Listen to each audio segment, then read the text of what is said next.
In this video we're going to look at dynamics, and dynamics deals with accelerating systems, so think Newton's second law, F equals ma. Now we already saw the analog to force was torque, but what about the mass times acceleration part of the equation? Consider a force acting on a single particle on the edge of a disk, and that particle is a distance r from the axis of rotation.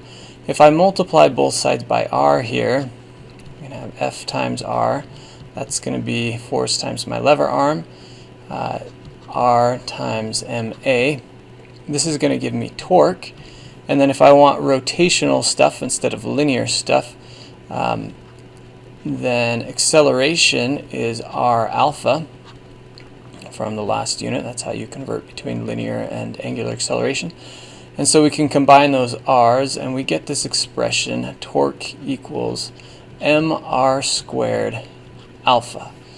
Okay, now that is for a single particle, and so if we want to know the sum of the torques, it's going to be the sum of the inertias of all the particles times alpha.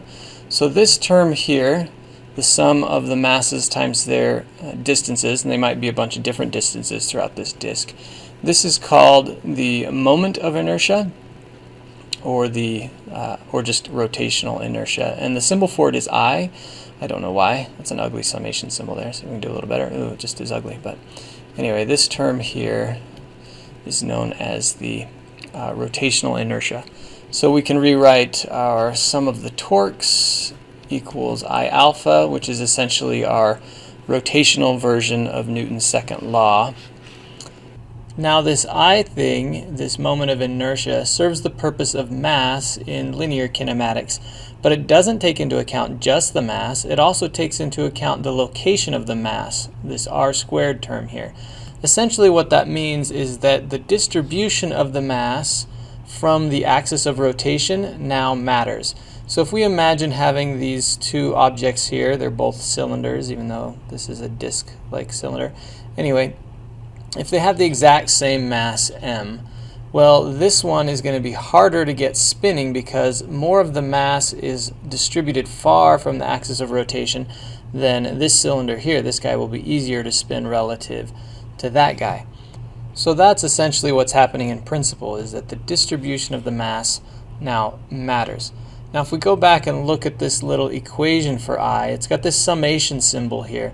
And if you have more than a single particle, you're going to have to add up the moment of inertia from every single particle, and that moment of inertia is going to be the mass of each little particle times the distance that each particle is from the axis of rotation.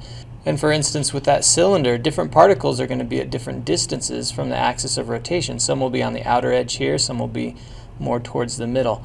So to actually calculate the moment of inertia for an entire object, an entire cylinder, is going to take some calculus. You're actually going to have to do an integral, which I won't make you do because I am so nice. I'm just going to give you this nice table here where other people have already derived the moments of inertia for some common shapes, and we're not going to deal with any uncommon shapes. So we're either going to have just particles where you're going to do mr squared, or we're going to have a shape that is on this list. So I might tell you that it's a wheel and approximate it as a hoop, and it's spinning around the center, so you're going to grab this equation here for its moment of inertia.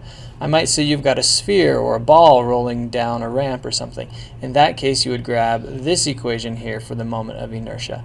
You'll notice they all have masses and r's in there, but they have different factors out in front, and they get a little more complicated at times.